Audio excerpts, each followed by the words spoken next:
Hi guys, this is Supper, and I've got with me creator of Chilling Wargamers, the Chicken Bane, the Viking, the community manager for Gaming, the Spud Tate. Hello everybody, how's it going? Hi Spud, it's great to have you here. Most of us know you from Chilling Wargamers. Some of us know you as the community manager for Gaming. Yeah. But how did your adventure with Wargaming start? How did I start with wargaming? Yeah. It was a very long time ago now, when I was a young boy, and my friend was already into Warhammer and into Games Workshop pretty much, and I knew nothing about it. And then I went, and he showed me all these toys, and I was just like, these are amazing. And yeah, I just got in from there really, and it just never stopped. So you started with Games Workshop stuff, yeah? Yeah, most of us. Yeah, 40k. My first ever army was Chaos Space Marines, so old school. Okay, and now you're a huge champion of Gaming, yeah, of relics. In game wise, yes, I have done quite well over this last year playing relics. It's been pretty good. The tournaments were always really fun. It just means that my army is just really good, and I don't know, it must be. I don't mean to roll really good dice. It just happens. So. Yeah, of course. And about the Chilling Wargamers, what actually is Chilling Wargamers? Well, Chilling Wargamers was originally, back in the olden days, they were me. Fear GFX were like the host of the show, and what we used to do is just get people on from the community, companies, upcoming Kickstarters, so upcoming companies, and then we used to just interview them and just have a laugh, don't take anything too serious, and just help promote the smaller companies as well that are trying to make it in the world, of wargaming. Just try speak to them and just help the people really as much as we can. And okay, I don't think sorry. Now it became a community, yes? You've got quite a big community there. Yeah, it went a little bit mental. It was a bit. I wasn't expecting it ever to be as big as what it is compared to other franchises and stuff. It's nothing, but for me as a person, I wasn't expecting it to be this big. It's pretty crazy. Yeah, currently you're there with Andy2D6. Yep, that's mainly. Correct. Yeah. And how many subscribers have you got already? At the moment, I think we've got 570 subscribers, and then we've got 1,500 Facebook on the page, and then just under, I think we're under 2,000 just on the Facebook group for the community for everybody. So it's pretty good. It's a really nice outcome for just making a community, yeah. Yeah, definitely. Yeah, it's really good. It's if people need help with anything wargaming related, it's really good to post it on there and get information and or tactics for different games and stuff. So our companies are, if you're looking for a specific model for a faction of some sort, someone will answer it. It's really good.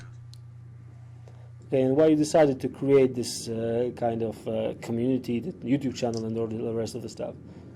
I don't know really. I just wanted it to be because there's other channels out there that promote massive companies all the time, and I just wanted to do the opposite. I like helping people, and I just thought, well, if I start this, I think it'd just be pretty cool to try and help these other people, even if it doesn't work. But so far, everything that we've had on Chilling Wargamers, all of the Kickstarters and stuff I've succeeded, and so that's quite a good thing. And then it's a huge thing. Yeah, and then the games that and the models that we promote always do quite well, and we don't get any money from it and everything. We just do it for free. It's just just help them and just help the wargamers really. That's one of the main points, is to help other people save money or find really good models. Okay, and as a community manager for Gaming, what are you actually doing? So for that, what I do is I manage the Facebook page, the Facebook group, the forum. I've got some input on the YouTube channel, but we've got somebody else that works on that fully. But obviously they ask for me for sometimes for advice and stuff. And yeah, and I just pretty much just if people need like rules, tactics, and where to get the miniatures from, any problems at all, I can either, or where events are coming up, where we're going to be at conventions. If I don't know the question or I don't know the answer, sorry, I'll move that on to the next person, because we've got like we've got like a few area managers for like the people that run the demos for us, and then we've got like the events manager that runs all the like conventions, so we'd pass it on to them. Or if it's like a big like a customer service problem, I'll pass it over to someone else if I can't deal with it. Yeah, But of course, you I'm manage like all this stuff, yeah. I'm like the first person that they come to, and then I can either answer it or distribute it or to the next person along. So quite similar to what you were doing with Chilling Wargamers, yeah? Yeah, pretty much. Yeah, it's kind of the same, to be honest. But like I go to conventions and stuff, and I do like demos. I really enjoy it. It's really weird. Everyone thinks I'm strange. That I must have played probably over like easily over 1,000 games of Relics, and I still get entertained every time I play it, because it's just all the time just really different. It's really cool. Okay, besides that, in your personal life, you're a teacher, yeah? I'm a teaching assistant / behaviour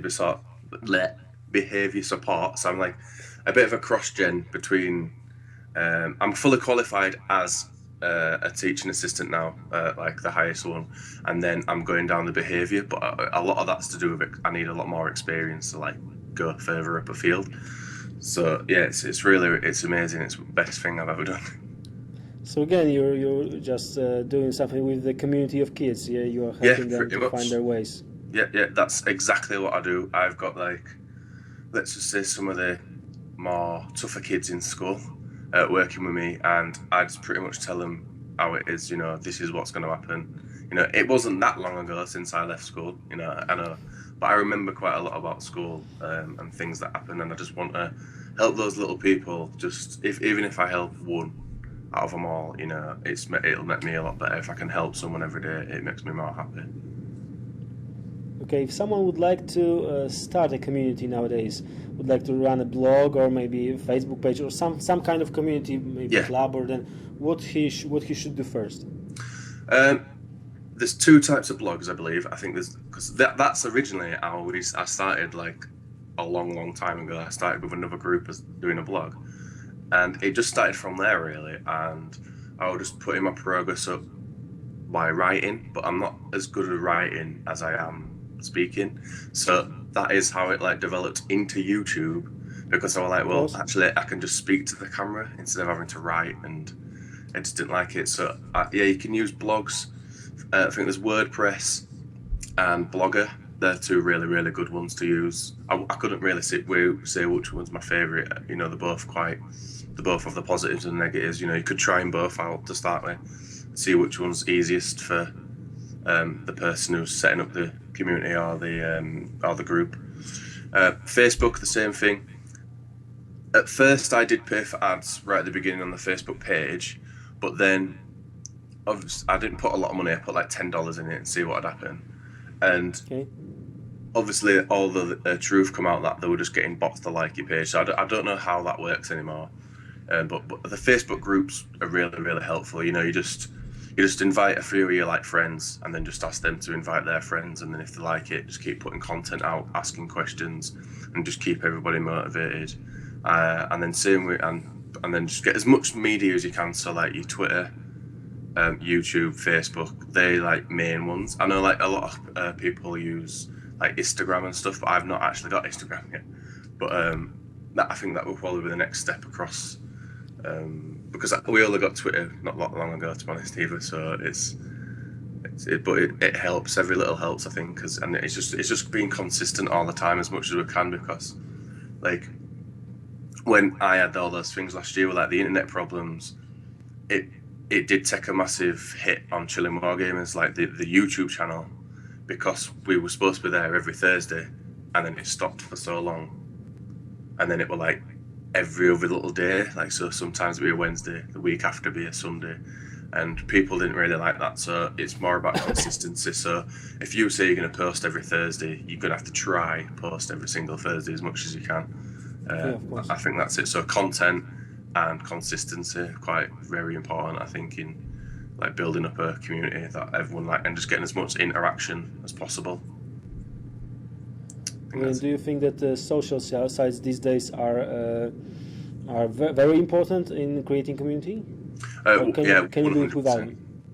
Yeah, it's really hard that it's helped Chilling Wargamers a lot, and it's helped my channel a lot through social media things, and yeah, I think it's quite good, and I have always said that social media is very important for anybody that's trying to start something up, because I think it is the biggest thing to get messages across. Okay, great. And about mistakes in creating community, are there some huge unforgettable mistakes that everyone should know about? If you have somehow get a troll or something like that, like an internet troll, I wouldn't even think about arguing with them at all. I'd just get rid of them. If someone's being constantly negative all the time, even if it's about your group or about somebody else's group, I'd just get rid of them. But that's maybe just personal for me. Like, I wouldn't want so much negativity all the time. I like a little bit of banter here and there. It's quite fun. But when they're being like really like getting nasty and stuff, or personal about like even about my friends or anything, I don't like that at all. And I think that's probably the only like mistake that you could fall for, but could get you like into a lot of like negativeness, really. Okay, so you think that organizers of such a community should get rid of everything that's too negative, that can make other people watching the community think that this is a negative one? Yeah, definitely. We brought up politics over there on Chilling Wargamers, and we were just like, after we'd watched it, after the show, we're like, we shouldn't have really done that. So yeah, that were a mistake, because we were just like, someone else could watch this video and get offended by it, by us being so like ignorant about it, because I didn't know about it. So, and someone else might take that as offense. So yeah, stay away from politics, religion. Them two things are kind of a big deal in any community. So I'd definitely stay away from those. Okay, in huge groups like Facebook site for Warhammer 40k or other this size of communities, there are always some people that makes some negative comments that like to a little bit trolling even, but most of the community managers just don't get rid of them. Do you think why? If the group is public or closed and not secret, the more that person or those people interact, the more likely it's going to go onto someone else's feed. Yeah. So when it goes onto their feed, someone else is going to see it, and then they might click on it, and then they might go, oh, hang on, this is 40k group, I don't mind it actually. And it could go that way, but it could go the other way again. Someone could see that and go, oh, who are these guys? And just like, I don't know, they're not going to join, and word of mouth, oh, well, I saw this post last night on so-and-so group, it's not a very nice place. And yeah, it could go like that. But these groups are still growing, so yeah, I think maybe I think that this might be just a small percent of people that are so aggressive, yeah? Yeah, definitely. And you've got to think like the keyboard warriors are the most powerful people in the world because they're behind a screen, they're behind a keyboard, they wouldn't say anything in real life at all. And we all know that because it's never happened, it's never come across like a keyboard warrior meeting up with a real person that they've insulted about the paintwork or anything. It just would not happen ever. So, and I think with like the groups that you were mentioning, I think because it is Warhammer 40k, it is going to be big anyway. I think if you're on the Games Workshop like line, like that's your main focus, I think it will always do really well. Okay. So I think that's all I would like to ask you. Do you have something that you would like to say to the people that would like to create their own community? Yeah, just go for it. There's nothing. It's all for free. There's nothing. There's no. You can put money into it if you really want to, and you will probably it will happen a lot faster. But I would suggest if you feel that you want to do it, just do it. Just go for it in life. We're not here that very long. So just go for it. The worst that happens is you delete the group and you just forget about it, you know. But if you're going to do all those things like the blog, the YouTube, Twitter, Facebook, you are going to get some followers, and it will take time. So yeah, just go for it. That's my main thing. I think you should just go for it and stay positive as well. Thank you, and thanks for coming here. It was great having you here. So that's really good, man. Thank you for having us. It's awesome.